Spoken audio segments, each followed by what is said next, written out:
আসসালামু আলাইকুম প্রিয় এইচএসসি শিক্ষার্থী, তোমরা সবাই কেমন আছো? আজকে physics second paper final suggestion নিয়ে হাজির হয়ে গেলাম। আমাদের প্রথম আছে চ্যাপ্টার 1 তাপগতিবিদ্যা। এখান থেকে তোমাদের মোস্ট ইম্পর্টেন্ট একটা কোশ্চেন হলো, আমাদেরকে বলবে যে -5 ডিগ্রি সেলসিয়াস থেকে ধরো কথা কথা বরফ থেকে হচ্ছে আমাদের +50 ডিগ্রি সেলসিয়াস তাপমাত্রায় মোট প্রয়োজনীয় তাপ নির্ণয় করতে বলবে। তারপরে আমাদের এখান থেকে মোট এন্ট্রপির পরিবর্তন নির্ণয় করতে বলবে বা এন্ট্রপির পরিবর্তন নির্ণয় করতে বলবে। আবার এখান থেকে পরিবেশ বান্ধব কিনা বা কতটা শৃঙ্খল, সব এন্ট্রপির সাহায্যে এগুলো বের করতে পারি। রুদ্ধতাপীয় প্রক্রিয়ায় ও সমষ্ণ প্রক্রিয়ায় কৃতকাজ সমান হবে কিনা এটা বের করতে বলবে। তারপরে আমাদের আরেকটা আসবে কার্নো ইঞ্জিন বা তাপ ইঞ্জিন। এখান থেকে হচ্ছে আমাদের কর্মদক্ষতা বের করতে বলবে। তারপরে এটার সাহায্যে আমাদের মোট কৃতকাজ কত হবে বা পূর্ণচক্রে এন্ট্রপি পরিবর্তন নির্ণয় করতে বলবে।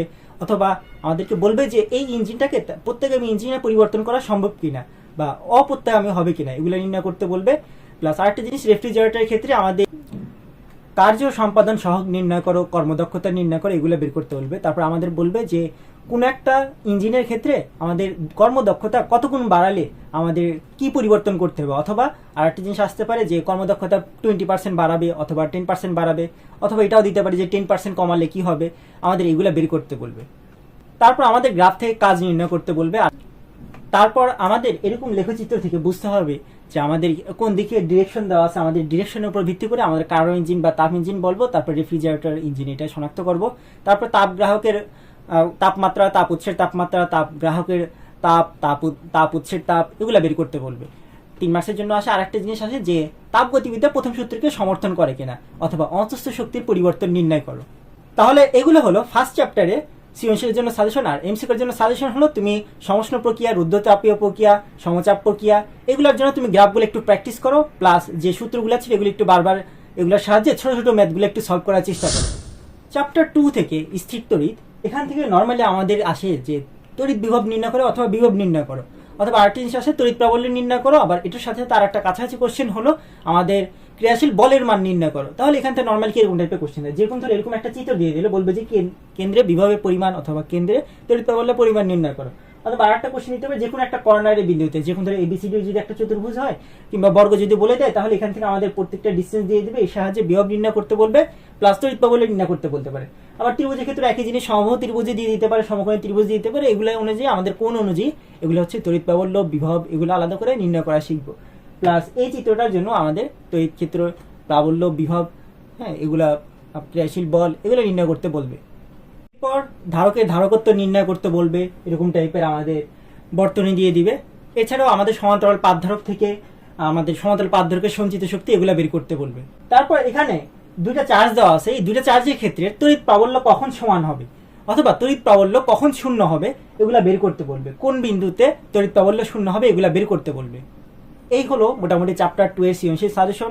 তুমি এইগুলো একটু ভালো করে প্র্যাকটিস করবা, প্লাস প্রিভিয়াস বোর্ড কোশ্চেনগুলো সলভ করার চেষ্টা করবা। এরপর চ্যাপ্টার 3 চলতড়িৎ থেকে নর্মালি আমাদের কি বলতে সার্কিট সলভ করতে বলে। এখান থেকে নর্মালি আমাদের এরকম টাইপের বর্তনী দিয়ে দিবে, এখান থেকে রোধ নির্ণয় করতে বলবে, তারপর তড়িৎ প্রবাহ নির্ণয় করতে বলবে, প্লাস আমাদের বিভব পার্থক্য নির্ণয় করতে বলবে। এখন মাঝে মধ্যে কোশ্চেন আসি, কত মানের রোধ কিভাবে যুক্ত করলে আমাদের সমান পরিমাণ প্রবাহ পাওয়া যাবে, সমান পরিমাণ তড়িৎ প্রবাহ পাওয়া যাবে, এটা একটা জিনিস বের করতে বলবে। রোধ অপসারণ করলে আমাদের প্রবাহ মাত্রা পরিমাণ, এখান থেকে যে কোনো একটা রোধ অপসারণ করলে আমাদের প্রবাহ মাত্রা পরিমাণটা কিরকম হবে, এটা বের করতে বলবে। এরপর অভ্যন্তরীণ রোধ, ক্ষমতা, এগুলো নির্ণয় করতে বলতে পারে। সব সময় লাইটটি জ্বলবে কিনা। আবার আরেকটা একই টাইপের কোশ্চেন আসতে পারে যে বাতিটি সব সময় কতটুকু উত্তপ্ত হবে, বাতিটি সর্বোচ্চ কি পরিমাণ উত্তপ্ত হবে, এগুলো তোমাকে বের করতে বলবে। এখানে কি পরিবর্তন করলে বাতির উজ্জ্বলতা বৃদ্ধি পাবে। তারপর আমাদেরকে হুইটস্টোন ব্রিজের মধ্যে আমাদের যে গ্যালভানোমিটার যদি দিতে বলে, গ্যালভানোমিটারের সাহায্যে একবার বের করতে বলতে পারে। আবার গ্যালভানোমিটার যদি না দেয়, গ্যালভানোমিটার না দিলে এটা ক্ষেত্রে কি করতে হবে, গ্যালভানোমিটারের ক্ষেত্রে আমাদের মানের কি পরিবর্তন আসবে, এগুলো বের করতে বলবে। সো এগুলো ভালো করে করবো। আর একটা হচ্ছে কির্শফের সূত্রের সাহায্যে তুমি আমাদের তড়িৎ প্রবাহের পরিমাণ কিভাবে পরিবর্তন হবে, এগুলো তোমাদেরকে বের করতে বলবে। তাহলে এগুলো একটু ভালো করে করবা। চ্যাপ্টার 7 ভৌত আলোক বিজ্ঞান। এখান থেকে তোমাদের নর্মালি ব্যতিচার অপবর্তন, এই দুটো জিনিস থেকে কোশ্চেন আসে। প্লাস এখান থেকে আমাদের বেশি করে পড়তে হবে যে ব্যতিচার হবে কখন, গঠনমূলক ব্যতিচার হবে কখন, এগুলোর শর্ত, ধনাত্মক ব্যতিচার হবে কখন, এগুলোর শর্ত নির্ণয় করবে। তারপর অপবর্তন গ্রেটিং ধ্রুবক, অপবর্তন থেকে আমাদের চরম অবমের মান দিয়ে দিবে। তারপরে আমাদেরকে বলবে কি উজ্জ্বল ডোরা অন্ধকার ডোরার ক্ষেত্রে প্রস্থ নির্ণয় করো, উজ্জ্বল ডোরা অন্ধকার ডোরার ক্ষেত্রে ডোরার ব্যবধান নির্ণয় করো। তারপরে কেন্দ্র হতে মধ্যবর্তী দূরত্ব নির্ণয়। তারপর এখান থেকে আর একটা বেশি গুরুত্বপূর্ণ একটা অঙ্ক হলো অপবর্তন কোণ নির্ণয় করা অথবা কৌণিক বিস্তার কিরকম হবে এগুলা নির্ণয় করতে বলবে। একটা জিনিস আসবে কি ল্যামডা, তারপরে আলোর বেগ, এগুলোর সাথে প্রতিসরাঙ্ক নির্ণয় করো। তোমরা এমসিকিউর জন্য কি করবে, প্রিভিয়াস ইয়ারের বোর্ড কোশ্চেনগুলো একটু সলভ করবা বুঝে বুঝে। এরপর চ্যাপ্টার 8 আধুনিক পদার্থবিজ্ঞানের সূচনা। এখান থেকে নর্মালি আমাদের দৈর্ঘ্য ভর সময় এগুলো রিলেটেড কোশ্চেন আসে, সবচেয়ে বেশি আসে।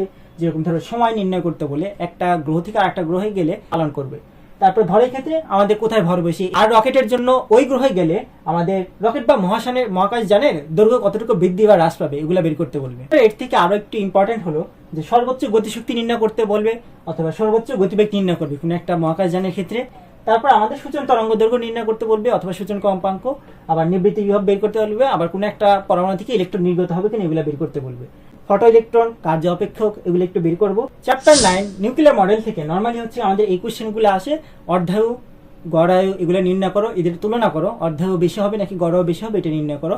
তারপর ক্ষয় ধ্রুবক নির্ণয় করো। এর পাশাপাশি আর একটা কোশ্চেন আসে যে সবচেয়ে বেশি ইম্পর্টেন্ট, অবশিষ্ট বা অক্ষত কণার পরিমাণ নির্ণয় করো। অবশিষ্ট অথবা অক্ষত কণা পরিমাণ নির্ণয় করো। যেমন একটা পার্সেন্ট দিয়ে দিল, ওই পার্সেন্ট থেকে তোমাদের এই কণাটা অক্ষত আছে কিনা, আবার কোন একটা পরমাণু থেকে আমাদের কিছু পরিমাণ কণা হচ্ছে গিয়ে খরচ হয়ে গেছে, ওই ক্ষেত্রে হচ্ছে তোমার কতটুকু অবশিষ্ট থাকবে অথবা কতটুকু ব্যবহার হয়েছে। এটা কাছাকাছি আর একটা কোশ্চেন হলো কতটুকু ব্যবহার হয়েছে এই কণাটা। এটাই হচ্ছে আমাদের মোটামুটি এই চ্যাপ্টারের সাজেশন। আন্দোলন শক্তি নির্ণয় করো, ভর ত্রুটির সাহায্যে ভর ত্রুটি নির্ণয় করো। তড়িৎ চৌম্বকীয় বিকিরণ হবে কিনা ফোটনের ক্ষেত্রে আমাদের শক্তি পরিমাণ নির্ণয় করতে বলবে। তারপরে শক্তি স্তর সংখ্যা এটাও নির্ণয় করতে বলে। তারপরে আরেকটা বেশি ইম্পর্টেন্ট কোশ্চেন হলো নর্মালি গতে বেশি আসে যে এনতম কক্ষপথে আমাদের ওই কণাটার বেগ নির্ণয় করো অথবা ব্যাসার্ধ আর এন ভি এন আর ইএন শক্তি স্তর, এনতম কক্ষপথে শক্তি স্তরের ক্ষেত্রে আমাদের মানগুলো নির্ণয় করতে বলে। Best of luck, thank you very much.